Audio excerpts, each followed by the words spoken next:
Opposition leader Peter Dutton has floated the idea of another referendum if the coalition were to win the election, a vote about whether to give ministers, rather than courts, the power to strip dual nationals of their Australian citizenship if they're convicted of a serious crime. At the moment, we've got people in our country who hate our country, who want to cause terrorist attacks, and my argument is that if you betray your allegiance to our country in that way, you should expect to lose your citizenship. We would never grant somebody citizenship if we knew that they were going to undertake a terrorist act, and somebody who signs the Pledge of Allegiance to our country and then breaks it in such an overt way, or is involved in child pedophilia for argument's sake. I believe that the community standard demands that people who don't abide by our laws and don't respect fellow Australians and want to harm women and children, I just don't think that they deserve priority. Our political editor Laura Tingle joins me now. Laura, welcome. Now, where did this idea come from? I don't think it was anticipated. It wasn't anticipated by a lot of people, including a lot of Peter Dutton's colleagues, Sarah. Now, it's an old idea in the Peter Dutton lexicon. It goes back to 2015, a huge brawl in the dying days of Tony Abbott's prime ministership about doing exactly the same thing, of giving the government of the day, the minister of the day, power to strip people of their citizenship.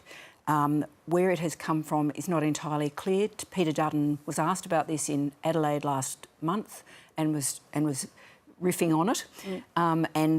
Today he's talked about the fact that he says, "Oh, look, we haven't decided we want to do this. You know, we just want to have a discussion about whether we should do this."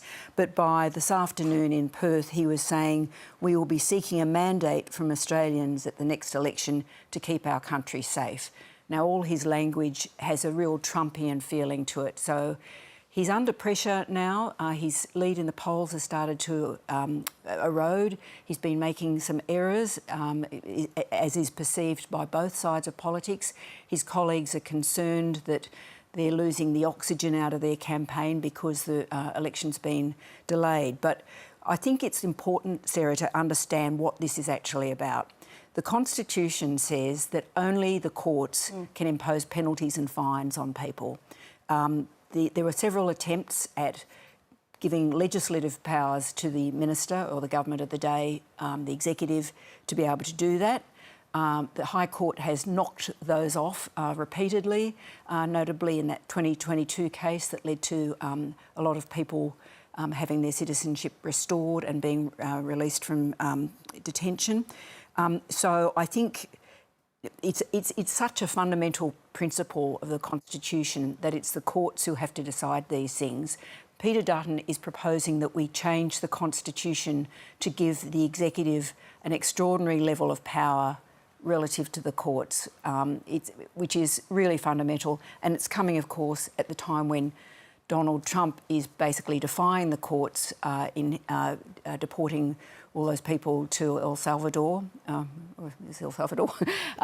and you know, so you do wonder about the political tactics involved in this. Let's just to understand it, but has he attached particular concerns as a rationale for bringing this back? Because in 2015, when it first came about, it was to do with people going to fight for ISIS, people who were fighting for a foreign group, not a country, not a nation state, but a foreign group.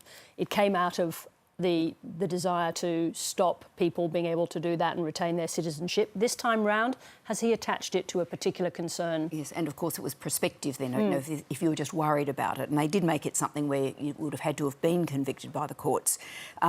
Yes, he has attached it to a broader range of issues. He's talked about people who are terrorists, convicted terrorists, but he's also linked it to pedophiles and he's linked it to anti-Semitic attacks.